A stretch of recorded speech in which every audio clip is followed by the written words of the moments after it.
আচ্ছা দেখো এই এর ভিতরে এ হচ্ছে প্রাক্তন সিআইএসএফ, ঠিক আছে, প্রাক্তন গেলে হইতেছি এ অলরেডি ট্রেনিং করে আইছে, ঠিক আছে, এর শেষ এইবারের না, হয়েছে গতবারের 2023-24 ডাটা। আর এত দাম 2025-এ পাইছে দুজন সিআইএসএফ ভাই, ঠিক আছে, দুজন সিআইএসএফ, ঠিক আছে। অন মানে তোমরা আমি কেলিকে এখানে বুঝাইতাম চাইতেছি, কারণ একটু কাহিনী আছে, আমি চাই যে যারা পাইছে তার থেকে তোমরা একটু শেয়ার, মানে তারা একটু শেয়ার করুক তোমরা, ঠিক আছে। আমি প্রথম দীপন রেকমু যে অলরেডি সিআইএসএফ অলরেডি মানে ট্রেনিং করে আয়া পড়ছে। তোমার পোস্টিং কোনা নে? দাদা আমার ছত্তিশগড়। ছত্রিশগড়।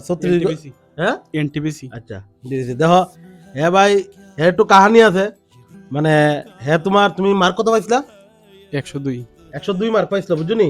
এটা কিন্তু এইবারের না, গতবারের, বুঝছো না? গতবার তো কাট অফ একটু বেশি গেছিল, তোমরা জানো, ঠিক আছে।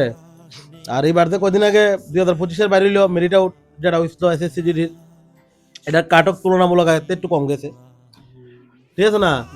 তোমরা তো আগের সিএসএফ কাট অফ কত গেছিল? 94 আর 103। 94 আর 103-এর মধ্যে আসলো, ঠিক আছে। হ্যাঁ জেনারেল জেনারেল হয়েছে, কিন্তু জেনারেল হয়েছে। আচ্ছা এখন মানে এর একটা তোমার ফিজিক্যাল এর একটা কাহিনী আছে, ফিজিক্যাল একটা কাহিনী কইব তুমি যে ফিজিক্যালের যে একটা কাহিনী আছে তোমার, এটা একটু তুমি শেয়ার করো ভাই। ফিজিক্যালে তো দাদা গেছি আমি মেডিকেল ফিজিক্যাল দিতাম প্রথমে। তো আমার আসতো 23 তারিখ থেকে শুরু হয়েছিল, 24 তারিখ আসতো আমার ফিজিক্যাল। আগের দিন খবর লইতেছি ফিজিক্যাল তাহলে হার্ড হইতেছে সিআরপিএফ ক্যাম্পের ভিতরে, অনেক রোদ, পোলাফান পারতাছে না, 25 জন দূরতাছে, 3জন 4জন টিকতেছে। আমি তো এনেই প্রথম বাইকে গেছি, আমি কিতা নইব অত পরিশ্রম করলাম। এরপরে গেলাম 24 তারিখ আসলাম আমার, গিয়া ফর্দা লামলাম, আমার টাইমিং আইছে। এই সময় রোদ আসলো, সারছে আমরা 25 জন সেকেন্ড পেজ আসলাম, আমি এই সময় রোদ আসলো অনেক, অনেক কষ্ট করে চক্কর কমপ্লিট করলাম। 25 জন ছাড়ছিল, আমরা প্রায় 60 জন 5 জনের মতন ঠিক ছিল রানিংয়ে। এরপর রানিং ফার্স্ট, রাত্রেবেলা মেডিকেল হয়েছে, আইলাম, ফিজিক্যাল হয়েছে কমপ্লিট, ফ্রাই হলাম। পরের দিন গেলাম মেডিকেলের লিগে, সব কিছু আমার ফিট। ওখান ওয়েটে দিয়ে দিছে আমার ওভার ওয়েট 4 কেজি 4.5 কেজির মতো ওজন বেশি আসলো। তো কইছে ওজন যদি 100 গ্রামও বেশি দেখে তাহলে দিত না আমার। আমি কই মনে দেলাই সব কিছুর ভিতরে ফিট আছি। মেডিকেলের সময় রেজাল্ট দিছে রাত্রেবেলা, আমরা আসলাম 25 জনের, 100-র মধ্যে 25 জন রানিংও ফার্স্ট করছিল, 25 জনের ভিতরে মেডিকেল 3 জন ঠিক ফিট ছিল, বাকি সব রিমেডিকেল, আমার শুধু ওভার ওয়েটের রিমেডিকেল। তো আমি কই আর হইতো না। এরপরের দিন গেলাম বিএসএফ ক্যাম্পের ভিতরে মেডিকেলের লিগা, রিমেডিকেলের লিগা। সকাল সকালে আমার ডাক দিয়েছে এই ওয়েট করবেন লিগা, গেলাম, উঠলাম, যত আসলো ওজন না, ওজন তুলছে না এই সময়। আমার কইতেছে তোর ওভার ওয়েট আছে, তুই এক কাম কর, সন্ধ্যাবেলা আয়, দেখ আর একটু কমেনি তোর ওজন, যদি হয় তাহলে রাখুম না বাদ। আমি কই স্যার 67 কি লাগবো, এর থেকে 200-300 গ্রাম বেশি হইলে কি হইতো না নি? আমার কয় দিনেশ পকেট না সুচিত নি, খাওয়া স্যার ওই 100 গ্রামের লেগে বাদ দিলেছে, তোরে কেমনে দিব? আমি ওই তো শেষ, আর হইতো না। আর আমি কি করছিলাম, যেমন ফিজিক্যাল দিতাম, আমি জানতাম আমার ওভার ওয়েট হইতারে, এদিন কিন্তু খাওয়া আমি বাদ দিলাম একদম টোটালি। জল পর্যন্ত ছেড়ে দিয়েছি খাওয়ান, পুরা 3 দিন না খাই রয়েছি, জল খাইছি না আমি, যাতে শরীর ঠাই নালায়। বা আমি কই দেখতে রিক্স লিয়া কিতা হয়, যদি ঠিকই তো টিকলাম, তো রিক্স লিয়া দেখতে একদম খাওয়া দাওয়া কিছু করছি না 3 দিন ধরে। আমি ভাবছি না জীবন 4 কেজি 5 কেজি ওজন কমে যাবো, ভাবছি 1-2 কেজি যদি কমে, সারা বছরে কমাইতেছি না অতটা, আর 4 কেজি কেমনে কমাবো 2 দিনের ভিতরে? এবার আমি দেখি রিক্স লিয়া, তো 3 দিন ধরে খাইতেছি না, জল খাইতেছি না। আর সকালে আমার 11টার সময় কয় তুই এক কাম কর, দূর ক্যাম্পের ভিতরে দূর, বিকালবেলা রাখুন তোরে, ঠিক আছে স্যার। গেছি, গিয়া লামছি, ড্রেস লাগাইছি, জুতা লাগাইছি, প্যান্ট লাগাইছি, লাগাই দূরতাছি, আমি 1 লাখ ওই সবাই তো আমার পাগল করি, ভগবান দূরতাছি মেডিকেল ফার্স্ট করিয়া। আমি হোক দেখি না, ট্রাই করে কিতা কুদ্দুর দূরছি, 3 দিন ধরে খাই না, জল নাই শরীরের ভিতরে, একদম বেতাল অবস্থায় আছে। টোটালি খাইছো না? টোটালি খাইছি না, কিচ্ছু খাইছি না, জিপাতে আমি কিছু দিছি না, খালি জল খাই এক গলাটা ভিজে রাখছি, কারণ আমি জানি জল যদি না খাই শরীরের ভিতরে খাইতো না, খাই না লাগবো। এরপরে 2 দিন চক্কর দিছি, পর আমার দেখি দিকে বেনা ধরে লিছে, আর পারতাছি না দৌড়তাম, আর গলা শুকাই যাচ্ছে, এমন বেতালে পড়ছি, আর দৌড়তাম পারতাছি না, শরীর একদম দিতেছে না, দাঁড়াইতে করতেছি না আমি। এরপর কিছু জল খাইতাম, জল হয়ে তো তিরাজ ধরছে আর রই দবে তালা আমি কখন যদি একটু জল খাইতে 100 গ্রাম বেড়ে যাবো আতর ভিতরে লয়ে ফেলাইছি জিব্রাটা বেরিয়েছি দেখতে আর কয়েকটা 12টা মনে বাজে সময় বই সন্ধ্যে ডাক দিলাই বই যে সময় 3টা বাজে দুপুর আমি আর টিকতাম পারতেছি না। আর বিএসএফ জানি আমার কাহিনী নেও, বিএসএফ আমি কইতেছে বাচ্চা থাকলে চাকরি অনেক করতে পারবে, এক কাম কর খাওয়া গিয়া তুই ক্যান্টিনও। আমি কই স্যার অত সময় করে লিছি আর 4-5 ঘন্টা আছে করে লাই। আমার বেতালা বকতেছে সবাই বকতেছে কয় কয় মেডিকেলে তো ফাঁস করতে না জীবন না উত্তরে 1 কেজি দিতুই না, বাদ 4-5 কেজি ওজন কমানো সম্ভব না। আরেকজন আসলো আমার লগে 1 কেজি ওজন বেশি আসলো, 1 কেজির লিগে বাদ দিয়ে দিছে, 1 কেজি বেশি আসলে বাদ মেডিকেল ফেল হয়ে গেছে। আমি তো শেষ হই এরপরে অনেক ট্রাই করে 3টার সময় আমি আর টিকতাম পারি না। আমি কিভাবে করতাম না যাইতাম কোনে গিয়া জিগাইতাম যে স্যার আমার ওজন নাই পেলাম, তাহলে আমি আবার চিন্তা করি ওখানে যদি যাইটা ফৌজের ভিতরে ইমোশনালের কোনো জায়গা নেই, কইব দূরে সহ্য করতে না, বাকি সময় গিয়ে ফৌজের ভিতরে আমি সহ্য করবো, এমনি বাদ দিলাম যদি আমার মনের লেগে একটু মায়া দেওয়া তাকে ওটাও করতো না, বাঘ তুই সহ্য করতে চিন্তা হন তুই আবার আইবার আমি কই না থাকি। 5টা বাজে ডাক দিছে মেডিকেলের লিগে, ভিতরে ঢুকছি 4 জন ম্যাডাম আসতো, 4 জন অফিসার আসলো, একজন ক্যামেরাম্যান থাকে যাতে ভিতরে কোনো দুর্নীতি না হয়। তো গেলাম মেশিনের ভিতরে উঠলাম, নিচে সাইডে 67 ওজন আই পড়ছে 71 কেজির থেকে। আমি তো 67 দিকে আমার তো হার্টবিট বেতলা বেড়ে গেছে, আমি কই মেশিন নষ্ট হয়ে গেছে 4 কেজি তো জীবনে কমবার কথা না, 4 কেজি তো জীবনে কমতো না, মেশিন নষ্ট হয়েছে।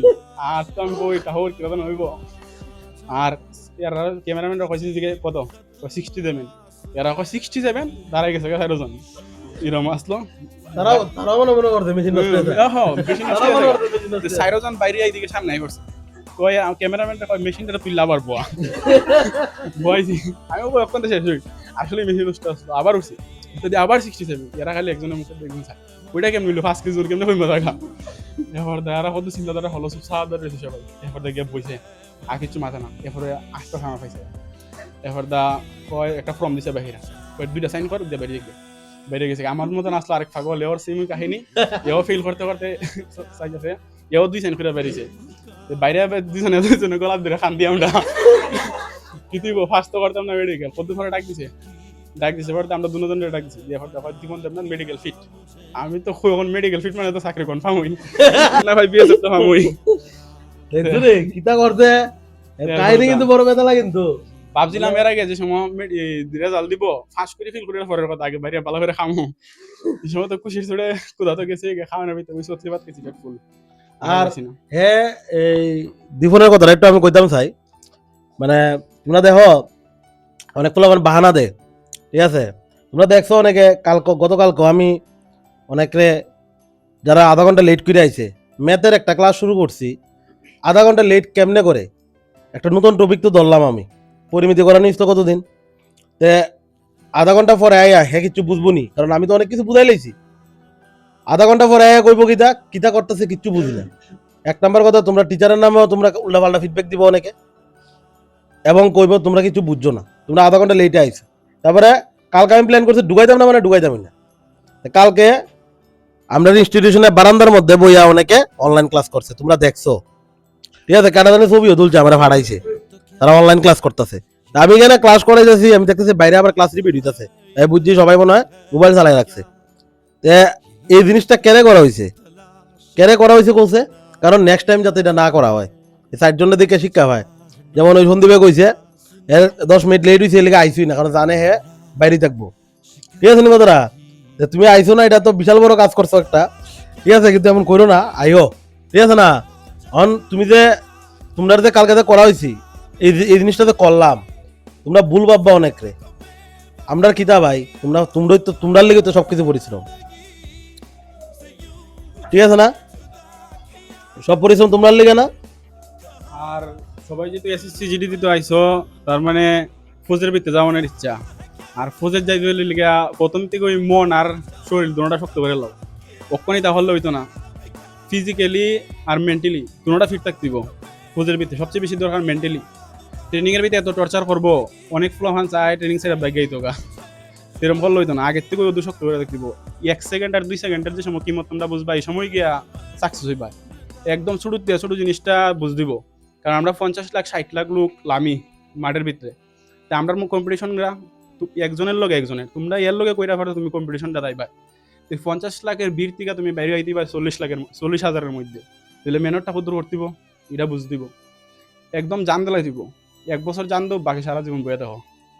আমি এটা 1 বছর পরিশ্রম করছি, ট্রেনিং করছি, কখনো কোনো কিছু নাই। আমরা যাও ডিউটি যাও, বয়ে দেখো, আয় করো, স্যালারি মাসের 1 তারিখ লাগবে না, লাস্টে 31 তারিখ সকালের ভিতরে ক্রেডিট হয়ে যাবো গা। আচ্ছা তোমরা গো, এটা অনেকে এটা পার্সোনাল ব্যাপার কয় না, কিন্তু আমি চাই স্টুডেন্টও শুনুক। তোমরা স্যালারি এমনি কত ঢুকে? স্যালারি জয়েনিং অবস্থায় সবের সেম থাকে, 43 আইব গ্রস। আর কাইটটা এই সময় ট্রেনিং অবস্থায় একটু খরচ বেশি যায়, ম্যাচ কাটিংটা অনেকটা বেশি কাটে, তো 32 আইব অ্যাকাউন্টে। আর এখন ট্রেনিং শেষ হয়ে গেলে 40-এর মতন আইব। আর 8 পে কমিশন তো লাগতেছে সামনে, মানে বিশাল হয়ে যাবো না? 8 পে এখন বেসিক আছে 21,700, 8 পে লাগিয়ে গেলে 42-43 তো বেসিকই থাকবে। দিয়ে দিব আবার দিয়ে তো 2টা আছে, আর ইনক্রিমেন্ট একটা আছে। আর 1 মাসের স্যালারি তো সিআইএস এক্সট্রা পাইবই। তুমি এমনি চাকরির আগে কিতা করতা? চাকরির আগে আমি রাজমিস্ত্রি করতাম, শুনে ইটা ঘর বানানি মিস্ত্রি আসলাম আমি। 4 বছর আমি রাজমিস্ত্রি করছি পড়ার লগে লগে। 10 কিলোমিটার আমি সাইকেল মেরা যাইতাম, 10 কিলোমিটার সাইকেল দিয়ে আইতাম, কাজ করতাম, 200 টাকা হাজিরা পাইতাম। আর ওখানে হাজিরা 1,500 টাকা। এখানে পর্যন্ত এই পড়ার যে আইছে আগে, এখানে ভিতরে টিউশন পড়তে আইতো, হ্যাঁ সেব্রির থেকে সাইকেল মেরে গেল হয়তো। দেখ শুনি কয়দিন না গায়া অনেকে তো হালই ছেড়ে দিব, 5 কেজি হইতো না বাইবা লাগবে, হ্যাঁ তারপরে হাল ছাড়ছে না, লাস্ট অব্দি লড়াই। একজনের আমার লগে সেম দুজনের রিমিডিয়াল হইছে, এর 1 কেজি বেশি আসলো, আমার 4.5 কেজি বেশি আসলো। 1 কেজিতে বাদ গেছে গা, 1 কেজি কমাইতে পারছে না। আর আমি 4.5 কেজি ওজন কমাইছি এই জায়গা। পরিশ্রম দেখছো নাকি তা? কিতা আর ভাই full- বড় আসলে তো ভাই।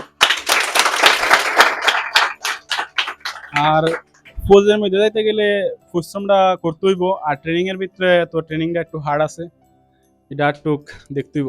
অনেক টর্চার করবো, সারাদিন একটু টাইম দিত না, পুরা দিন চলবো ট্রেনিং। আর রাগরা চলবো সারাদিন।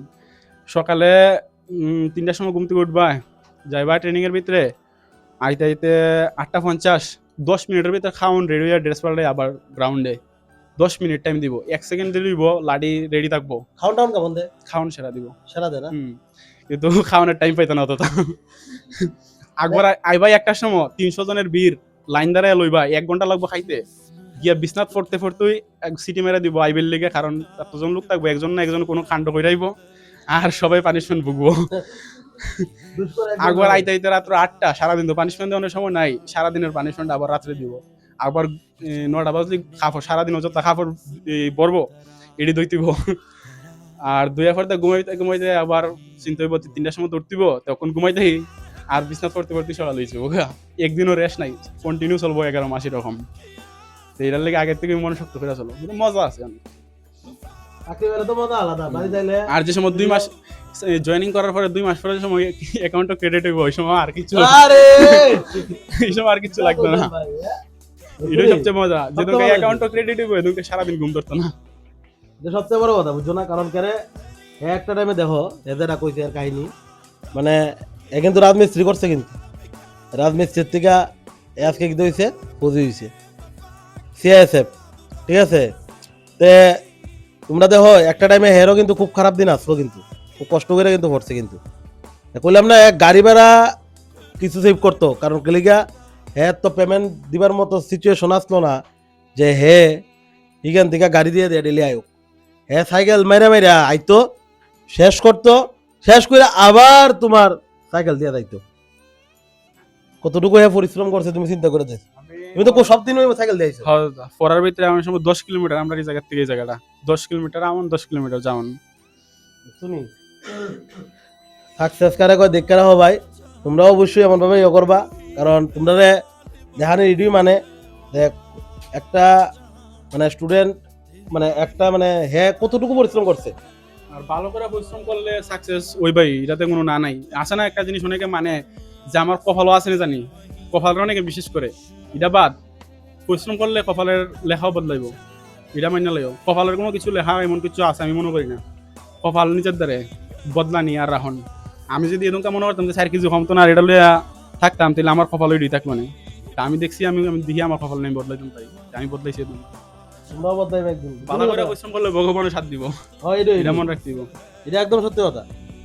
আর হইছে অয়ন, দেখো এত এবার ভাইছে, এত কতবার ট্রেনিং শেষ করে আইছে, হইছে অয়ন, দেখো সিআইএসএফ এর জয়েনিং লেটার, তোমরা আমি ভিডিওর মধ্যে দেখাইছিলাম জয়েনিং লেটার কেমন থাকে, তোমরাও যাতেই হয়, তোমরা তারপরে হয় না, আমি একটু দেখাইতাম চাই। ঠিক আছে, দেখো জয়েনিং লেটারটা, এটার লেগে পরিশ্রম করবা তোমরা সবাই। ঠিক আছে, অয়ন রায়। ঠিক আছে, অয়ন তোমার বাড়ি কোনো জানি? রতিয়া। ঠিক আছে, দেখছো নি এরকম জয়েনিং লেটার তোমরাও পাও। অন্য দেখাইছে, অন্য কিন্তু স্ট্রাগল আসলো গত বছরও বাদ হইছে।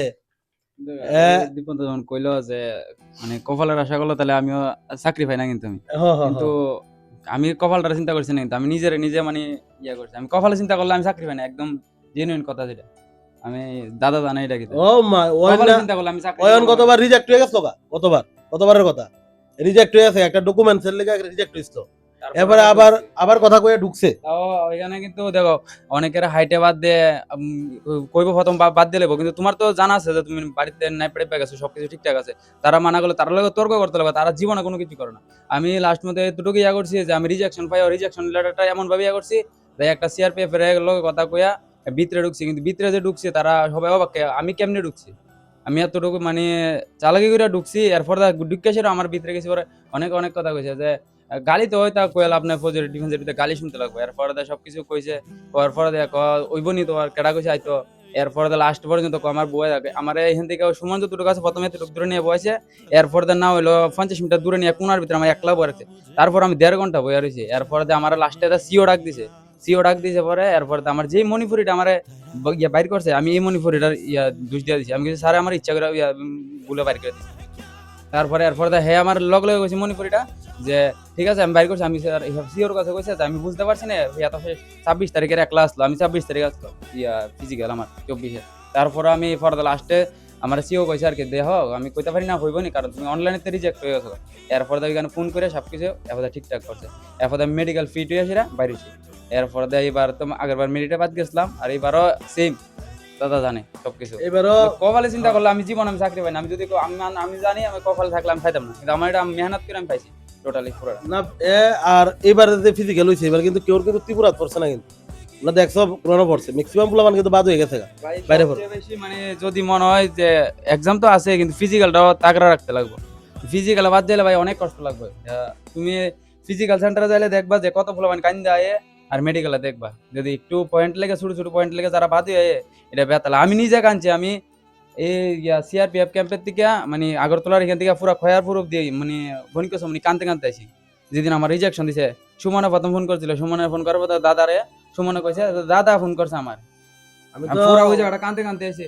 এরপরে আমি বনিক সমনে আসলাম প্রায় 3 দিনের পরে দিয়া। এরপরে দিয়ে আমার অভিদে একটা কথা কইছিল, ওই যে অভিজিৎ দা ও কইছিল আর কি যে তোরা তো টাইম দিছে না, সেফরি টাইম দিছে। এরপরে আবার সাগরও কইছে, সাগরেরও সেম প্রবলেম, ওই সাগর দাস দেন বিএসএফ এরও সেম টাইম দিছে, আমার টাইম দিছে না। এরপর আমি মানে আমি কই যাও এবার হইব যে গালি শুনি জেসা শুনি, আমি মানে পাই পালাইছি একটা না একটা কিছু করি আমি। এরপর দিয়ে আমি যাই ঢুকছি জায়গা দিকে বাদাম আইলাম আর এবার তো ফিজিক্যাল এবার না গতবার এত মানে গতবার এত গতবার কিন্তু আমার 2 নাম্বার বেশি আসলো, আমি জানি পাইতাম না। তারপর আমার একটাই টার্গেট আসতো যে আমি দেখতাম আমার মেডিকেলে কিটা পয়েন্ট আছে। আমার জানা মতো আমি জানি যেটা, কিন্তু এছাড়া আমি দেখতাম যে আমার মধ্যে কিটা কমতি আছে। একটা যেটা জানি আমি এটাই, আর এক্সট্রা কোনো কিছু আমি অনেকটা 2 মার্কের লাগে আমি কেউ কইবা 5-3 হাজার দরকার আছে না। আমি কই না, আমি একবার জানি তো রুকি আইছি। আমি ফিজিক্যাল আগের বার প্রায় পুরো গ্রাউন্ডের এমন না যে আমার পেছনে আসলো কেউ, আমি প্রথম দিকে ওই 800 মিটার পুরো মাইর দিয়া 2 চক্কর পুরো গ্রাউন্ডের ওয়াল পুরো সবাই মাইর দিছি, মাইর দিয়ে আমি এক্সিলেন্ট মেরে ঢুকছি। আর এইবারও 3 জন আসলাম, 3 জনের 3 নাম্বার লাইনের লাস্টে থেকে 3 নাম্বারে ঢুকছি আমি। এত ফিজিক্যাল তাগড়া রাখছি। ফিজিক্যাল কিন্তু খুবই ভালো, এর আগেও দেখছি। গতবারও মেরিটা উঠেছে, গতবারও টিকা গেল মানে মেন কথা কিছু মার্কের লেগে হইছে না। যাক ফাইনালি এবারও আবার এবার একবার হইছে না দিকে যে হাল ছেড়ে দিমু এটাও করে না ভাই। সবাই মানে কার কপালে কিতা আছে কইতে পারতে না। অনেকের একবার হয়, অনেকের 10 বার হয়। এটা সবচেয়ে বড়। আর সব পুরা তুমি ওই এতে একটা কথা কইছো, এটা খুবই ভালো লাগছে, মানে ওই কিসমতের কথাটা যেটা কিসমত নিতে তৈরি করতে লাগবে। আমার কোনো ডেইলি আমি চাকরি পাই আমার বিশ্বাস না, কালকে ভাইয়া কইতেছে তুই চাকরি পাইছিস, তো আমার বিশ্বাসই না, কেউ বিশ্বাস করে না। কারণ আমার জীবনও জানে না আমি যেন ফামু। কারণ আমি একটা সময় পড়াশোনা ছাইড়া দিছি, সত্যি কথা যেটা পড়াশোনা ছাইড়াও আমি 2 বছর পুরো ড্রপ করে দিছি। এরপর আইয়া আজকে এই জায়গাতে আইছি, কালকে কথাটা কইছি। আমি জীবনও ভাবছি না যে কপালটা কিচ্ছু না ভাই, সবকিছু মেহনতের উপর। তোমরা যদি মেহনতটা ইমানদারি ভাবে করো মেও একদম সাকসেস হইবা। তোমার কেন ভিতরে মক টেস্ট তো ভালো হইতো লাস্টে। Mock test টা ভালোই কিন্তু হয়েছে। মক টেস্টও ভালো হইতো আমি তোমারে কইছিলাম দাদার আমার লগে mock- দাদার আমি অনেক সময় পার্সোনাল দিতাম, আমি গ্রুপে দিতাম না সবকিছু, আমি দাদার পার্সোনাল সবকিছু দিই। আমরা অনলাইন যে রাত্রেবেলা মক টেস্ট লই আমার পার্সোনাল নাম্বার পাঠাইতো, তো সবসময় দেখতাম ভালো হইতো। আমি কইছি তুমি ঠিকঠাক ক্যালকুলেশন করে দিতেছো তো? তা আমি আবার কইতাম ঠিকঠাক ক্যালকুলেশন করে দিছি। তা এই সময় মার্ক হয় আমি রিটার্নের ভিতরে আরেকটু ভালোই মার্ক পাইলাম, কিন্তু আমার তো এই কম্পিউটার মাউসটা তো ক্লিয়ার না আর কি, এত আমি যে ঠিক করছি প্রায় 60টা জিনিস একদম ইজি, যেটি মুখে হিসাব করে দিছি এডি ভুল হয়েছে আমার, অন্যটি ভুল হয়েছে না। দাদার আমি দেখাইছি বলে তাহলে আমার আরামসে এমনি তো যাও সিআইছে পাইছে, আমার কোনো আফসোস নাই। আরে বিএসএফ ভাই পাইলে আমার কোনো আফসোস আছে ডাতলে দাও ভাই, এর লাগে ভাই ডাতলে দাও। দাদার অনেক মানে দাদা অনেক আমার হেল্প করছে, দাদা আমার সবচেয়ে বেশি আমার 24-এ মেন্টালি অনেকটা সাপোর্ট করছে এই জায়গাটা। আমি একটা জিনিস আসলো যেটা মানে দাদা অনেকটা আমার হেল্প করছে, এটা আজকে কইলাম না মানে বেতলা এই রানিং এর সময় অনেক আমার মোটিভেট করতো দাদা যে হইব। আমরা প্রায় কোন বাউল মাঠে করছিলাম মানে 1-1.5 মাসের রানিং করছি, এরপরে দিয়া কুঞ্জবন করছি প্রায় 9 মাসের উপরে কুঞ্জবন রানিং করছি। তো আমি একলা দৌড়াইতাম রোদের ভিতরে, দাদা অনেক সময় দেরি হইতে যাইতো, আমি অনেক সময় একলা দৌড়ে যেতাম এমন ভাবে ধরতাম। কিন্তু দাদা আসলো, দাদার এখানে ফরাইডার এখন যদি আমরা লেগে যাইতে 1 লিটার 2 লিটার জল কিনতে লইত, কত ভাই তোমরা রানিং করো রইতে, তারপর আমি আসি, আমি জল লই যেত দাদা অনেকটা হেল্প তখন আমিও দৌড়াইতাম তোর লগে, দাদা তখন আমিও ঠিক নামিক নামিক দাদাও দৌড়াইতো আর অন দেহ দাদা এইটাই কথা আছে। দেখো ভাই তারা দুজনটা দেখানি, একজনই মানে একজন হইছে তোমার আগের সিএসএফ আর একজন এইবারে সিএসএফ, ঠিক আছে? দুজন তোমরাও যাতে একটা টাইমে সিএসএফ বিএসএফ, তারপরে যারা আরআরবি লিগেও পড়তাছে, যারা এডমিশন হইছে আরআরবি বেচে, ঠিক আছে? এবারে যারা এসএসবি হইতে চাও, যার যারা ড্রিম থাকে তার লেগে অবশ্যই মেহনত করো, কারণ মানে কয় না কিসমতটা আছে না, পরিশ্রম করে আনতে লাগে, আপনি কিসমত আয় না, ঠিক আছে নি? পরিশ্রম করবা তুইলে কিসমত সাথ দিব, আর নাহলে কিসমত সাথ দিত না। তোমরা অবশ্যই ভালো করে এবার জোর কদমে পড়ো। তো আজকে এতটুকুই, আর ভিডিও লম্বা করতেছি না, সবাই ভালো থাকবা, জয় হিন্দ, বন্দে মাতরম। तुझी पे खत्म आस है